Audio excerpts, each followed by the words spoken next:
اعوذ باللہ من الشیطان الرجیم بسم اللہ الرحمن الرحیم اللہم صلی علی محمد و آل محمد وعجل فرجہم۔ محترم ناظرین کرام، السلام علیکم ورحمۃ اللہ وبرکاتہ۔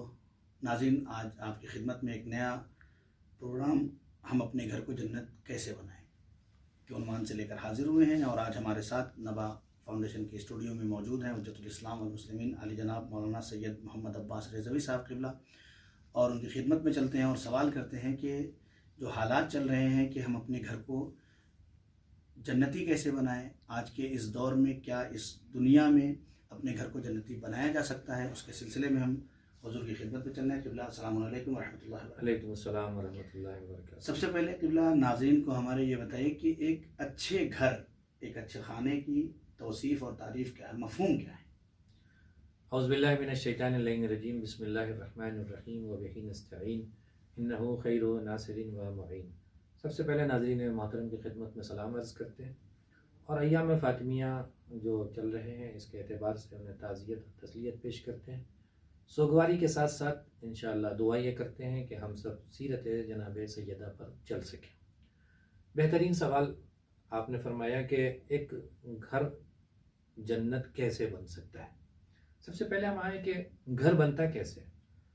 اصل میں ہمارے معاشرے میں مشکل یہ ہے سب سے بڑی کہ ہم گھر کو جب سجانے اور سنوارنے کی بات کرتے ہیں یا گھر کو گھر بنانے کی بات کرتے ہیں تو خود گھر کے در و دیوار کو سجانے کی زیادہ کوشش کرتے ہیں، اہل گھر کو سجانے کی کم کوشش کرتے ہیں۔ چیزوں پہ ہماری نظر زیادہ ہوتی ہے۔ بہترین گھر ہونا چاہیے، بہترین دیواروں پر کلر ہونا چاہیے، بہترین صوفہ ہونا چاہیے، بہترین بیڈ ہونے چاہیے، بہترین ٹیلی ویژن۔ جو یہ لوازمات زندگی ہیں ان پر ہمارا اس پر فوکس بہت زیادہ ہوتا ہے۔ ہم یہ سمجھتے ہیں کہ سب سجا دیں تو گھر بہت اچھا ہو جائے گا، جبکہ آپ اسی میں دیکھیے، اسی دور میں دیکھیے کہ سب کچھ سجا ہے، شوہر زوجہ سے راضی نہیں، زوجہ شوہر سے راضی نہیں، تو ان چیزوں کی کوئی اہمیت ہی نہیں۔ دل یہ چاہتا ہے کہ سب کو آگ لگا دی جائے۔ کیوں؟ اس لیے کہ جو سکون ہونا چاہیے تھا گھر میں وہی نہیں۔ تو سب سے پہلی غلطی ہم یہ کرتے ہیں کہ ہم گھر اچھا بنا لیں، اس کا مطلب یہ ہوتا ہے کہ ہم در و دیوار کو سجا لیں۔ ٹھیک ہے، در و دیوار بھی سجائیے، لیکن اس سے پہلے دلوں کو سجائیے، جو گھر کے مکین ہیں ان کے دلوں کو سجائیے، ان پر کام کیجیے، تو پھر آپ کا گھر بہترین گھر ہوگا۔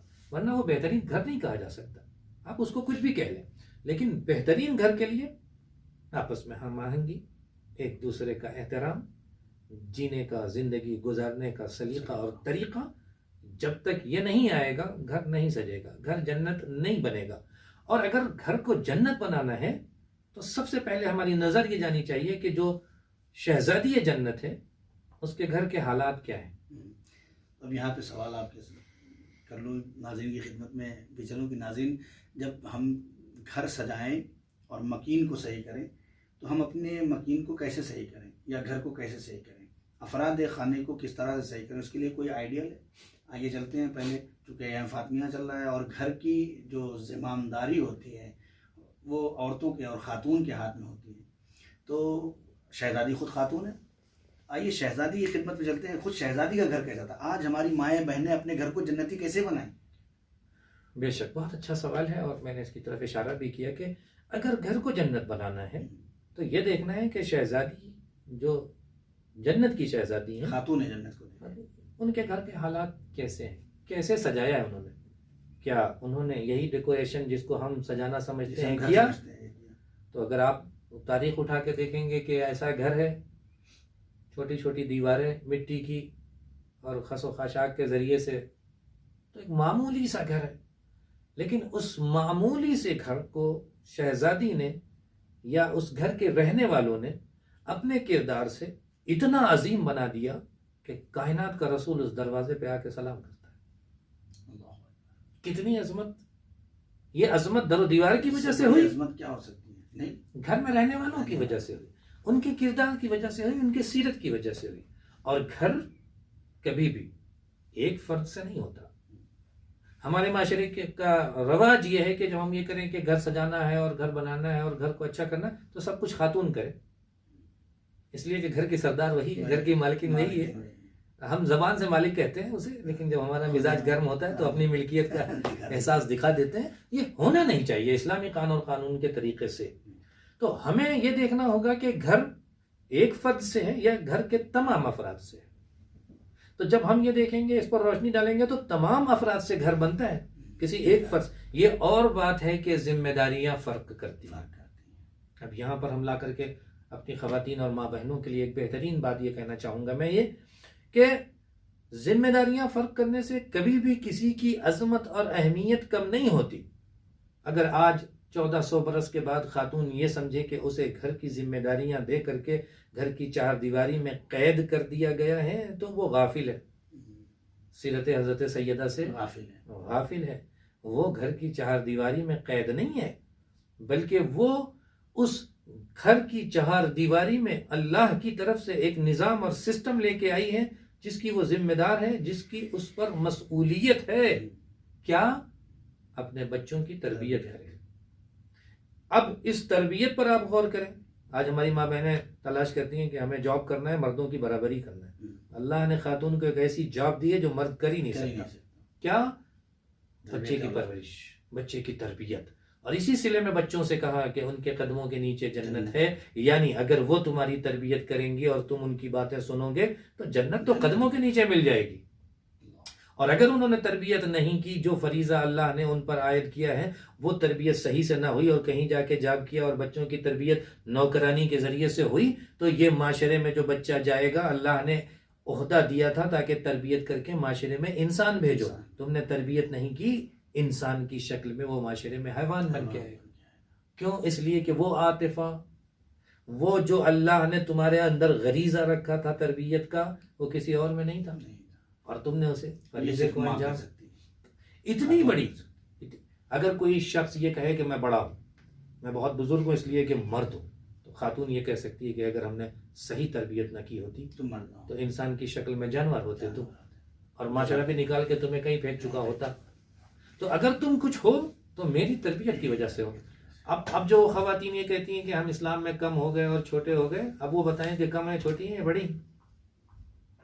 یہاں پر ایک مثال ہوتی ہے کہ اگر چیز کمزور ہے، اگر چیز چھوٹی ہے، اس کا مطلب یہ نہیں کہ اس کی اہمیت کم ہو گئی.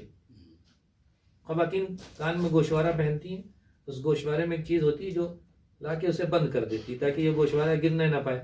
وہ خواتین ہم سے زیادہ بہتر سمجھتی ہیں ان کے استعمال کی، یہ گوشوارہ گرنے نہ پائے. اب میں انہیں ایک بڑا سا اپنی کار سے نکال کے نٹ بولٹ دے دوں کہ آپ یہ لگائیں، یہ بہت مضبوط ہے، بہت قوی ہے، بہت بہتر ہے، تو وہ کہیں گے احمق ہو تم. یہ کتنا بھی قوی ہو، جو اس کا کام ہے وہ نہیں کر سکتا، یہ بیکار ہے، اس کے لیے ناچیز ہے. اسی طرح سے اللہ نے کہا مرد تم لاکھ قوی ہو، لیکن اس لطیف خاتون کو جو ہم نے بنایا تھا اس لیے کہ بہت لطیف وظیفے دیے تھے اس کو، تو اس وظیفے کو یہ وہی ادا کر سکتی ہے اور کوئی نہیں ادا کر سکتی. اور اسے ادا کرنے کے لیے اسے دیکھنا پڑے گا کہ سیدہ کے گھر میں کیا ہو گیا. اب مسئلہ یہ ہے کہ جب یہاں تک پہنچ گئے ہم کہ جناب شہزادی کے گھر میں کیا ہوتا ہے، تو پھر جناب سیدہ گھر میں اکیلے تو ہیں نہیں، ایک طرف بچے ہیں، ایک طرف شوہر، ایک طرف کنیز ہیں. تو ان سارے لوگوں کے ساتھ گھر کے اندر جناب سیدہ کا کردار کیا، یا ان لوگوں کا کردار؟ بہت اچھا سوال ہے. یہ آج جو معاشرے کی مشکل ہے، میں جو سمجھتا ہوں کہ جو معاشرے میں مشکلات ہیں صرف اسی وجہ سے ہے کہ یہ لوگ سمجھتے ہیں یہ کہ گھر، ذمہ داری، خاتون اور بس، اس کے علاوہ کچھ نہیں.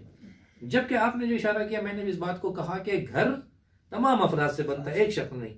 اگر ہم معاشرے میں مرد کا یہ کنیز سیدہ بنو، وہ دیکھیے کیسے زندگی گزارتی تھی، وہ کیسے قناعت کرتی تھی، وہ کیسے کم پر راضی تھی.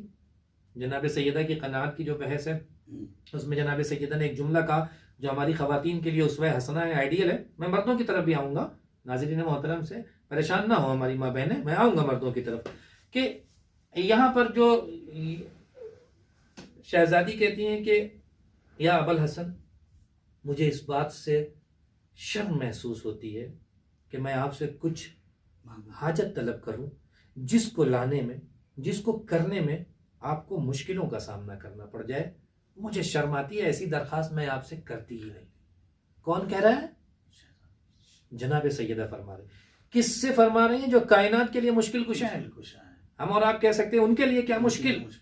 شہزادی بھی یہ نہیں کہہ رہی کہ آپ کے لیے مشکل اور ناممکن ہے، آپ کر نہیں پائیں گے. شہزادی یہ کہہ رہی میں محسوس کر رہی ہوں کہ آپ زحمت میں مبتلا ہو جائیں گے تو میں اپنی خواہشات لاؤں. اس سے بڑا رول ماڈل اور آئیڈیل کیا ہو سکتا ہے؟ اب جب یہ خواتین کی خواہشات کی فہرست ہوتی ہے، وہ ایک مرتبہ سیرت سیدہ کو نگاہ کریں. وہ تو اپنی فہرست پیش کر دیتی کہ یہ ہماری خواہشات ہیں۔ اب یہاں پر بات ایک طرفہ نہ ہو جائے، جس کی طرف آپ نے اشارہ کیا۔ ہم یہ چاہتے ہیں کہ ہماری زوجہ جو نیک زوجہ ہے وہ سیرت سیدہ پہ چلے، ہم ایک مرتبہ بھی نہیں سوچتے کہ ہمیں بھی تو سیرت علی پہ چلنا چاہیے۔ اس کے مقابلے میں علی کی سیرت کیا ہے؟ مشکل یہاں پہ ہے جی گھروں میں، جی جی جی، ہم سب کو اس کو اپنی سیرت پہ چلانا چاہتے ہیں اور خود کسی کی سیرت پہ چلنا نہیں چاہتے، جبکہ گھر بنے گا تمام سیرتیں ایک جا اکٹھا ہوں اور بناوے احسن ہوں۔ اب یہاں پر گھر کو جنت بنانا ہے تو خاتون جنت نے تو اپنا پیش کر دیا۔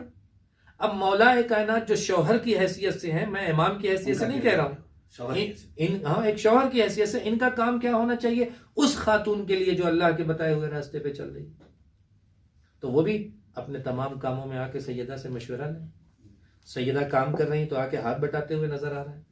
مولا کائنات کہہ تو سکتے ہیں نا کہ ہم نے ایک کنیز رکھ دی تمہارے لیے، فضا جو کچھ بھی ہے وہ کرو، لیکن تاریخ یہ بتاتی ہے کہ بیٹھ کے دال چن رہے ہیں، دال چن رہے ہیں۔ مولا کائنات رسول اللہ گھر میں وارد ہوئے، مسکرائے، علی دال چن رہے ہیں۔ آج ہم لوگ معاذ اللہ، بہت معذرت کے ساتھ یہ بات کہہ دوں کہ اگر ہم کسی گھر میں گھسیں اور کوئی مرد بیٹھ کے دال چن رہا ہو تو ہم تو 2-3 الزام زلیل ہو گئے اور فلاح ہو گئے اور کیا ہو گئے، غلام ہو گئے، اور معاشرے کو تباہ ہم نے اسی طرح سے کیا ہے، ہم نے اسی طرح سے کیا، اقدار اسلامی کو ہم نے گویا کھو دیا۔ اب یہاں دیکھیے کہ پیغمبر کس طرح سے مسکرائے اور علی کو بشارت دی، علی یہ جو تم کام کر رہے ہو، تمہارے جسم میں جتنے روئے ہیں علی، ان ایک ایک روئے کے عوض اللہ فرشتوں کو خلق کرے گا اور وہ فرشتے تمہاری مغفرت کریں گے۔ یعنی اگر کہیں علی جیسے شخصیت کے لیے پیغمبر فرما، ہاں، جسے اگر ہم اپنی اصطلاح میں دیکھیں تو مغفرت کی بھی ضرورت نہیں ہے، لیکن ہمیں یہ پیغمبر بتا رہے ہیں کہ تم جب شوہر ہو اور چاہتے ہو کہ تمہاری زوجہ کنیز سیدہ بن جائے تو تم بھی علی کے غلام بنو، جو علی نے کیا ہے وہ کرو۔ کہہ دیتے ہیں کہ کنیز ہے سیدہ، ان سے کروا لو، میں کیوں کروں، میں تو مرد ہوں، گھر کا مرد ہوں، گھر کا مرد کہیں کام کرتا ہے۔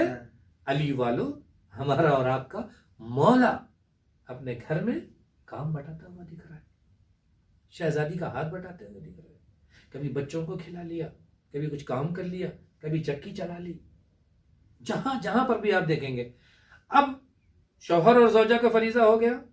آج کے ماڈرن دور میں ہمارے پاس نوکر ہے، ہم ایک گلاس پانی بھی خود سے پینا گوارا نہیں کرتے، آواز دیں گے، ادھر آؤ، وہ وہاں سے بیچارہ اٹھ کے یہاں آئے گا اور یہاں جگ اور گلاس میں رکھا ہوا پانی ڈل کے پانی پلاؤ، پانی پی لیا ہم نے۔ یہ غرور، یہ تکبر کہاں سے جواب دیں گے ہم؟ اگر ہمیں اللہ نے نوکر نصیب بھی کیا ہے تو سیرت سیدہ ہے کہ اپنی کنیز سے کیسے کام کرو، سیرت مولا کائنات ہے کہ اپنے غلام سے کام کتنا کرواؤ، کیسے کرواؤ، وہ بھی انسان ہے، وہ بھی معاشرے میں زندگی گزار رہا ہے۔ تو اس سیرت کے تحت جناب سیدہ کہتے ہیں فضا ایک دن تم گھر کا کام کرو، ایک دن میں کروں گی۔ جب کنیز کے ساتھ ایسا برتاؤ ہوتا ہے تو وہ کنیز مکتب اہل بیت میں جس کو آگے بڑھانے والی سیدہ ہیں ایک ایسی شاگردہ بنتی ہے کہ کائنات کے لیے مثال بن جاتی ہے کہ فضا گھر کی نوکرانی ہونے کے باوجود قرآن سے گفتگو کرتی ہے۔ کب ایسا ہوتا ہے کہ جب ہماری سیرت صحیح ہو، ہم اپنے نوکر سے سب کچھ چاہتے ہیں لیکن اس کے لیے کچھ کرنے کے لیے آگے نہیں بڑھتے، لیکن جناب سیدہ اگر خود اپنی تھکن کا احساس کرتی ہیں تو اپنے نوکر کی بھی تھکن کا احساس کرتی ہیں۔ تو ہمیں اس سیرت کو لے کر کے جو چھوٹے موٹے کام ہیں وہ ہم خود کر لیں، نوکر ہمیں منع کرنے پہ مجبور ہو جائے کہ آپ نہ کیجئے حضور، میں ہوں سرکار، میں ہوں، تاکہ اس کو یہ پتا چلے کہ انسانی اقدار کو انہوں نے کھویا نہیں ہے اہل بیت کے صدقے میں۔ تو ہماری سیرت یہ بنتی ہے کہ ہم جناب سیدہ کی سیرت مولا کائنات۔ بچے دیکھیے، جو میں نے روٹی دینے کی مثال دی تھی، تاریخ یہ کہیں نہیں کہتی ہے کہ سائل کو مولا کائنات نے کہا سب لوگ اپنی اپنی روٹیاں دو، میں سائل کو دے کے آتا ہوں، نہیں لکھا ہے۔ مولا کائنات کھڑے ہوئے اپنی روٹی لی، آگے بڑھنے لگے، جناب سیدہ نے کہا میری بھی روٹی لے لیجئے، جناب سیدہ کے ہاتھ سے روٹی لی، بچوں نے کہا میری بھی روٹی لے لیجئے۔ بچوں نے خود پیشنہاد کی ہے اس تربیت کی وجہ سے۔ تو ہم بچوں کی بھی تربیت، اچھا ہم بچوں کی تربیت یہ کرنا چاہتے ہیں کہ صرف زبانی لفاظیوں کے ذریعے سے تربیت ہو جائے۔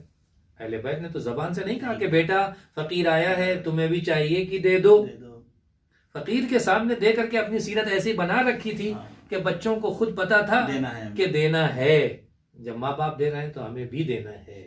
تو ہم اپنی سیرت جو بچوں کی تربیت کرنا چاہتے ہیں، اپنے گھر کو جو جنت بنانا چاہتے ہیں، اس کو عملی طریقے سے کریں۔ اگر بچوں کو ادب اور تربیت سکھا رہے ہیں تو پہلے خود مؤدب ہوں، خود باتربیت ہوں، تو ہمارا بچہ بھی مؤدب اور باتربیت ہوگا۔ بچوں سے اگر کوئی کام کروانا چاہ رہے ہیں تو اپنے نوکر کے سامنے خود کام کر کے دکھائیں کہ نوکر موجود ہے پھر بھی ہم کام کرتے ہیں، تو پھر ہمارا بچہ بھی کام کرے گا۔ اسی طرح سے جو بھی احکام اسلامی ہیں جن پر ہمیں عمل کرنا ہے، وہ سب کچھ ہمارے گھر میں۔ جب گھر ایسا ہوگا کہ ہر فرد دوسرے کی اچھائی چاہے گا، ہر فرد دوسرے کی خدمت کرنا چاہے گا، ہر فرد دوسرے کے لیے قربان ہونا چاہے گا، تو وہ گھر جنت بن جائے گا۔ مشکل یہ ہے کہ کوئی کسی کے لیے قربان نہیں بلکہ اس کو اور گرانا چاہ رہا ہے۔ اب یہ دیکھا کہ گھر میں ایک شریف خاتون ہے، ہماری بھابھی آ گئی ہیں گھر میں، اب گھر کا سارا نظام وہی دیکھیں، ہم کیوں انہیں دیکھیں؟ کے پیچھے پڑ گئے، وہ بھابھی ہیں، اب وہ بہنیں بھی بیٹھ گئی ہیں، ماں بھی بیٹھ گئی ہے، ہم بھی بیٹھے ہیں، چلو بھائی لے آؤ، چلو بھائی پکاؤ، چلو بھائی کھلاؤ۔ یہ سیرت حضرت زہرا نہیں ہے۔ وہ آئی ہے، سچ پوچھئے سیرت حضرت زہرا پہ چلتے ہوئے اس گھر میں وہ نہیں آئی تھی تو ہمیں گھر کو جنت بنانے کے لیے مہمان کے طور پہ تھی، اسے بٹھالنا چاہیے تھا۔ کچھ دن آپ دیکھ لیجئے اس گھر کا نظام کیسا ہے، سسٹم کیسا ہے، کیسے کیا ہوتا ہے، کیسے کیا ہوتا ہے، یہ سب آپ اسے کر کے دکھائیں گے۔ آپ کی تربیت کی وجہ سے وہ خود آپ کو نہیں کرنے دے گی، وہ خود بزرگوں کو نہیں اٹھنے دے گی، وہ خود بزرگوں کی خدمت گزار ہو جائے گی۔ لیکن پہلے دن سے ہم اس کے اوپر ایک حکومتی نظام قائم کر دیتے ہیں کہ اب تمہیں دیکھنا ہے، میرے ماں باپ کو بھی دیکھنا ہے، میری بہنوں کو بھی دیکھنا ہے، میرے بھائیوں کو بھی دیکھنا ہے۔ وہ خود کو غلام محسوس کرنے لگتی ہے، وہ خود کو کنیز محسوس کرنے لگتی ہے، جبکہ زوجہ بن کے آئی تھی۔ نظام یہیں سے خراب ہو جاتا ہے۔ زوجہ بن کے آئی تھی، آپ اسے زوجہ کی کرسی پر بٹھالتے، وہ خود بخود آپ کی خدمت گزار ہو جاتی۔ کبھی مولا کائنات نے جناب سیدہ سے کہا تھا کہ مجھے ٹائم پہ سب کچھ چاہیے، لیکن وہ زوجہ بن کے آئی تھی تو ٹائم پہ سب کچھ مل جاتا تھا، ہے نا؟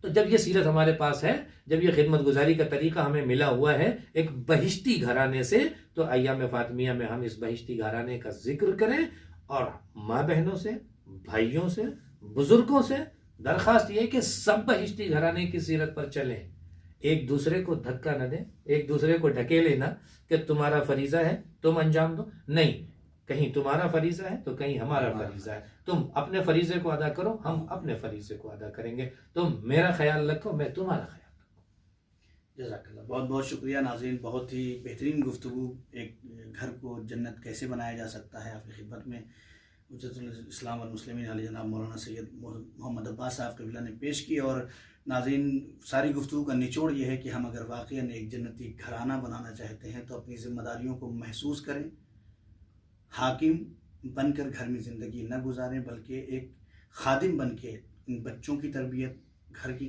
تربیت کریں اور اپنی ذمہ داریوں کا احساس کرتے ہوئے اس پر عمل کریں تاکہ ہمارا گھر جنتی بن سکے۔ انشاءاللہ دوبارہ پھر ہم آپ کی خدمت میں حاضر ہوں گے۔